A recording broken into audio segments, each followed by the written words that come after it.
I just wanted to talk about a few new things I've been trying in addition to some empties. I've never done an empties video before. I've never done a July favorites, but this is kind of a combination of both. So I'm gonna start off with the most significant empties in my collection right now, and then move into some new things that I've been trying and some new favorite things that I have in the area of beauty, skincare, fragrance, and television. So if you're interested in any of that, keep on watching. I came on here, and I'll put a link to that video, to talk about the hype behind the Trader Joe's Brazil Nut body scrub and body butter, and whether or not I felt it was real, and my reviews of both the body butter and the scrub, which I had not tried yet, were fairly lukewarm.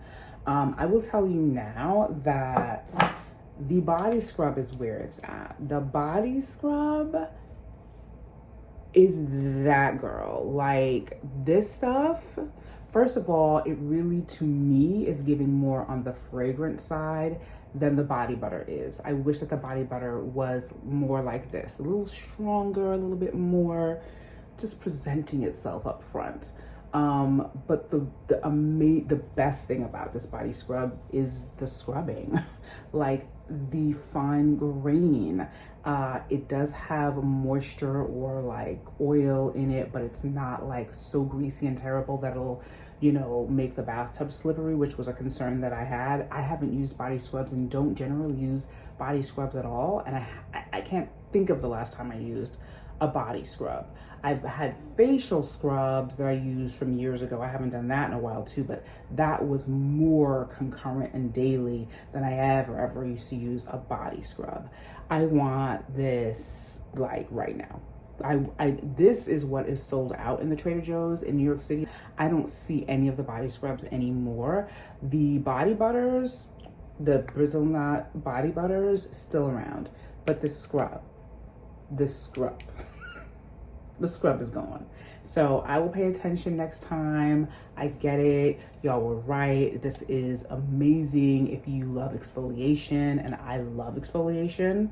I use an exfoliating pad, but I've been off body scrub for years. I'm back for this.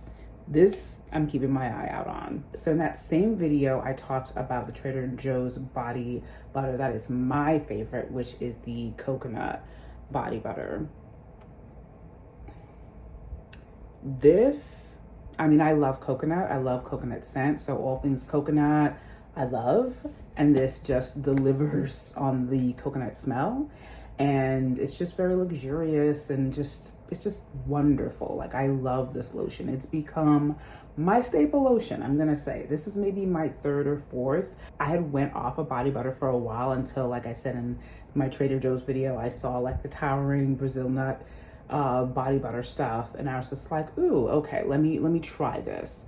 And the Brazil Nut one, it's fine, but this is the one that I absolutely love. So yeah, this is empty. I just finished it today. So I have broken open the Brazil Nut body butter backup that I have, but I can already tell I'm gonna need to get another coconut body butter before the Brazil Nut is over, because I love this one so much. I just don't want to be without it. Yet another Trader Joe's product here. I picked up the salted caramel pistachio scented candle in one of my last Trader Joe's trips.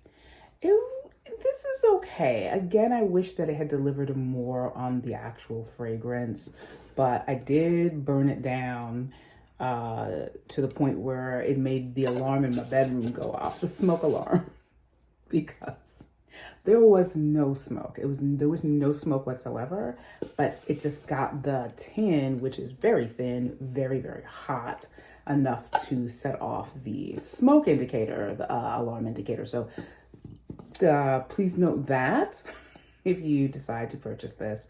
But I have already purchased the second one, and for some reason the second one smells so much better. So yeah, that's another empty. The second one smells so much better than this. Don't walk away from this unattended when it's down here. My next empty is also one of my new favorites. This is the Sephora Mini Daily Brush Cleaner Spray. That's what that looks like. And I was so attached to the beauty blender cake that I used to use to wash out my beauty blenders when I used blenders. But then I just stopped using blenders and started using brushes. So I would just use the brush and swirl it around in that. And I was so attached to it that when I couldn't find it at some point and I picked this up because I was desperate, I just had this sitting in my vanity and I would just give it the side eye, like whatever. And I really kind of just had it for a while and didn't even use it. I was kind of hating on it. And then one day I was just like, I gotta wash my brushes. Like I have to wash my brushes. So I used this, I sprayed it onto a paper towel. You know what? Let me just show you because I already replaced it. Let me just show you the magic that it works. So here is the larger bottle from Sephora. Come on. This is $16 at Sephora. This is gonna last forever and I needed to because I like to wash my makeup brushes regularly. I don't do it as much as I probably should, but I do pay attention to doing it like at least once a month. I know I should do it more, but let me just show you this because this makes it a lot easier than when I used to use the cake, because the cake was great, but it's messy. I had to clean the sink edge off every single time. It's like soap. It would get everywhere. But this spray cleanser, girl, so quick. So all you do is just take a paper towel, spray into the paper towel. I don't know, like however many you want, 4, 5, 6, don't remember. I'm gonna take this brush from LYS, which I've been using lately for foundation. Just swirl it around. Do you see this? And nothing is wet, nothing is sopping wet and dripping. It's all like this wonderful dry formula. It has tea tree in it for the cleansing property. And it's really meant to be more like a refreshing of the brushes than like a deep clean. It's just like for if you just don't have time for a deep clean and you just want to go in and just take off like, you know, the topmost makeup on the brush. But I feel like it gets pretty clean. This I think used to be white at the top. And you can see like it's a little lighter. I'm gonna do a little bit more on the back. But I mean, look at all the makeup that has come off of this.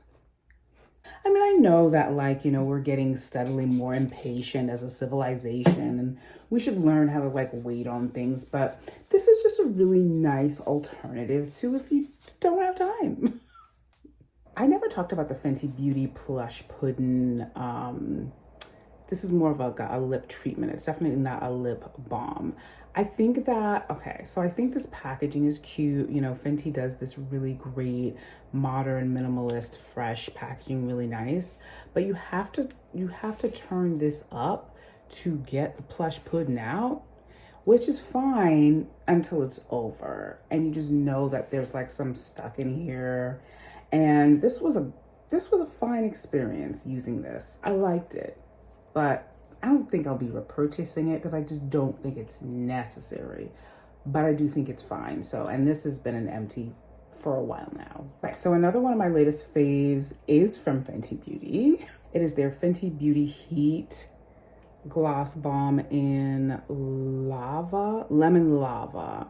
And I saw this when I was in Ulta. I didn't know it was the Heat Lip Gloss. I thought it was something new because I'd never seen it before. And then I realized, oh, it's the Heat Gloss Balm, which I don't go for because I'm not into glosses with lip plumper in it. But then I was just like, you know what? Let me just get this because I just loved the shade of it so much that it won me over.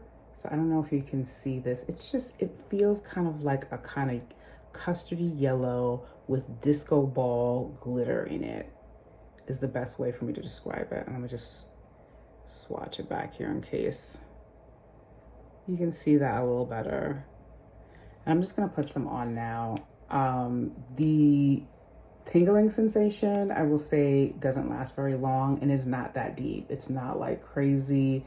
It's actually, I will admit, kind of pleasant. It's kind of pleasant. I do enjoy it. It comes on real sneaky, and then it's just like, I don't know. It's just kind of stimulating, I guess. But yeah, it's just really pretty. It's like you can see a slight wash of the yellow in it, but it's mostly sheer like all of these gloss bombs are, and it's fun. Like I enjoy it. And I haven't really been buying any lip glosses or anything lately, so this definitely was an impulse buy, but I do like it. Again, this is the Fenty Beauty Heat Gloss Bomb Lemon Lava. It's pretty, it's sparkly, it's nice. And so for fragrances, I have the Kayali The Wedding Santal 36. I purchased it in the smaller travel size because it was a blind buy. I had not smelled it. I literally just saw that it had dropped on Sephora while I was purchasing something else, and I was just like, let me try this. Like I read the description of it, and I was just like, let me just try it. You know, if I don't like it, at least it's a small size. And I love this scent. It is so warm and cozy and like a hug. It reminds me a lot of their Vanilla 28, which was one of the first fragrances by Kayali that I ever loved. So if you like Vanilla 28, you will absolutely love the Wedding Santal, the Wedding Silk Santal. The key notes to this, I think were like white freesia, sugared musk, and sparkling champagne. I could be wrong, but I think that those are the keynotes. I wouldn't necessarily put this in the category of a summer fragrance, even though it is categorized under warm florals on the Sephora site. But I sprayed it since I got it, and we're in the throes of summer, so I mean, I don't care. I love this so freaking much. It is not a scent that lasts all day. It dries down pretty quickly, so just know that if you're somebody who is expecting it to be loud and prominent for hours, it really doesn't do that. It calms down really quickly. And it's funny because initially it kind of has a very defined presence, but then it just kind of like warms down and kind of just fades away, which is a quality that I don't hate in a fragrance. I kind of like something that mixes with my body chemistry and lingers, but does not hit over the head. And this is definitely that. I'm really starting to warm up to Kayali's aesthetic, and this is my second fragrance that I've ever purchased from Kayali, so my other empty is the Ordinary's Glucoside Foaming Cleanser. When I had my facial allergy reaction thing, this was the only cleanser that I used. And it was perfect for recovering my skin barrier. I think this is $12. And again, it's from The Ordinary. Because I've run out of this doesn't necessarily mean I'm going to go out and replace it right away. Toleriane by La Roche-Posay is my ride or die. She is always in the background. She's the cleanser that I use every single day. She's always there when the others are coming and going. So, but if I just, happen to see this and need something that is really great for sensitivity, I would definitely keep this in my circulation because it was really, really great for that. So the setting spray that I have been using recently, because I do have a full size of the Charlotte Tilbury setting spray, which is wonderful, but I have oily skin and I was looking into something that is mattifying but not like drying me out. So I picked up the Milk Makeup setting spray, the mattifying setting spray, which is one of their latest setting spray drops. In fact, I don't know if they had a setting spray before that. I could be wrong. I don't know if this is their first, but it's definitely their first mattifying setting spray. And I like this. I will say that I have never found a setting spray that will keep the oils in my skin from coming out on a 80-degree plus day. Like I don't expect it. But what I like about this is it gives a nice matte finish when it's working against the oil in my skin. but my skin still looks like skin. It doesn't look like dried out paper. It doesn't look powdery. It just looks perfect. And when the oils do break out, usually all I need to fix that is just some blotting, some cloth, some like whatever. And it'll just go back to being how it was when I sprayed it in the morning. I don't want to lie and say like, oh yeah, like this stays on for hours and it keeps my skin looking matte for hours. It doesn't. It doesn't. But for right now, this is the matte setting spray that I'm using that works better for me than the Charlotte Tilbury, which again is wonderful. It's just that Charlotte Tilbury does not work on oily skin when it is like hot and humid outside. I don't know if any setting spray for mattifying works when it's hot as heck outside. I'm just saying, it's like one of those things like primer and mascara. Like, it's nothing works a miracle, but this is what I'm using right now. And I like it. I like it. I think they did a good job for this being their first mattifying setting spray. The first time I used it, it worked wonders. But since it's been humid, you gotta help it out a little bit. But I definitely, if you're looking for a mattifying setting spray, I would definitely try this out. I haven't purchased from Milk in such a long time, and I'm so glad that this has been my first purchase from them in years, and I'm happy with it. Before I move on to my favorite in television land, I wanted to talk about my new favorite press-on nails. They are from Glamnetic. I had mentioned in my last press-on nail video that I had bought 2 sets from Glamnetic. One of them is a set that I discovered from watching Andre Renee's Ulta haul. She was the first to put me on to these nails. They are called Golden Touch, and they are an almond shape, and I'm wearing them right now. These have been on for, I want to say, over a week now. And I love them. I just think that they are so classy and modern and kind of futuristic and fabulous with this sort of like drizzled gold design on each tip. And it's not a repeating pattern. Every one of them are unique for each finger. And these are the thumbs. The thumbs did pop off the first day that I put these on. They do come with a brush glue, but I never expect any press-on to come up with anything that keeps press-ons on your nails guaranteed. Like, I just don't expect that. What I love about these nails, are the shape, are the wearable length, and this just very classy Golden Touch design. I can tell you already that these are going to be a staple set of press-on nails for me. I'm already planning to buy a couple more sets just to have on hand and interchange with these if they're like worn out. But I have reapplied a couple of these already, and I feel like they're really durable. Like, I don't feel like they're wearing out or like the paint is scratching or anything. They're a nice shiny gloss. You can tell with some of them are growing out. These are the ones that have stayed on the longest. I got nothing bad to say about these. I love them. I love Andre Renee for mentioning such amazing things in her haul videos and her recommendations. I think these are fantastic. So for my favorite in television, this is going to make some people roll their eyes, and this is going to make some people be like, yes. But I'm like everybody else, man. I'm obsessed with FX's The Bear on HULU. I binged the first season pretty much on my own, and then I brought my husband in for the second season, but he doesn't binge watch stuff like I do, so I would always be like one episode ahead but not saying anything about it. I don't want to give away any spoilers because I've already watched the second season, but it is just, I almost didn't watch it because I famously don't like to watch shows that everybody's on the bandwagon about.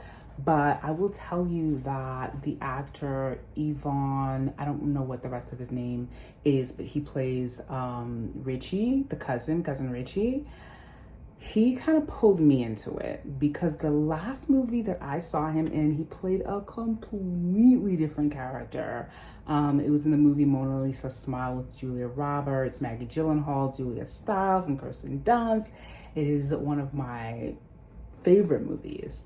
And he plays a guy that goes out with the plus sized friend who they're just like, you know, oh, you'll be so lucky if you get anyone in your life kind of character. And he plays just this kind of like meek, sensitive, nerdy kind of guy. They all go to this very, you know, prestigious, you know, same-sex private schools. And that's the last thing that I saw him in. And when I saw him in this, I was just like, what? It is like a complete like 180. And he's amazing in it. He kills in it. Everybody kills in it. It's just an incredible, magical chemistry with this cast of people. The storytelling is insane. It may not be for everyone in terms of what, you know, certain people's attention spans can deal with, but if you can hang on for the ride that it is, for being just thrown into the center of complete dysfunction, tragedy, trauma, there are also these incredibly tender, beautifully crafted scenes that use so little in terms of the actual set. You know, it's just lighting and music, and then the something else, the energy between the actors.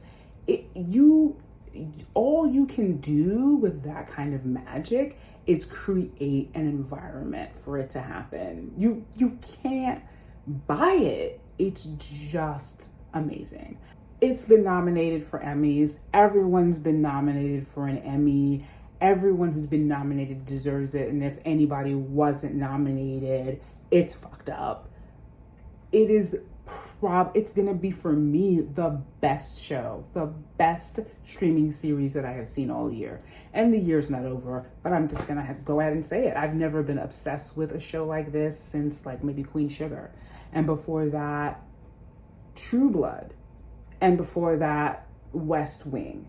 These are shows that have a high caliber of storytelling, that have just an incredible, rich backstory for each character. And FX the Bear is right in there with them, very, very high on the top of my favorite TV show list. It's amazing. Like, I mean, I guess I should mention that it is centered around a restaurant in Chicago called The Beef. And the main character, even though I feel like they're all main characters, Carmy, who's played by Jeremy Allen White, comes back to his family's restaurant after his older brother takes his life. And he's been away studying at very, very preppy, high-end culinary schools and very, you know, popular restaurants. And he wants to come back and whip this restaurant into shape using a lot of the same techniques. I could go on way, way, way too long about The Bear, and I don't want this video to be super long, but it's just amazing. If you haven't watched it, if you like great storytelling, if you love quick editing and, you know, watching scenes where the director only allowed 3 or 4 takes that feel fresh, that feel immediate, that feel urgent, that almost feels documentary style, then you should check this out. That is it for me. I hope that you enjoyed this video. Please remember to like, share, and subscribe to my channel if you haven't yet and you enjoy content like this. Always remember to click on the thumbs up button down below if you like this video. And I hope to see you in my next one soon. Bye.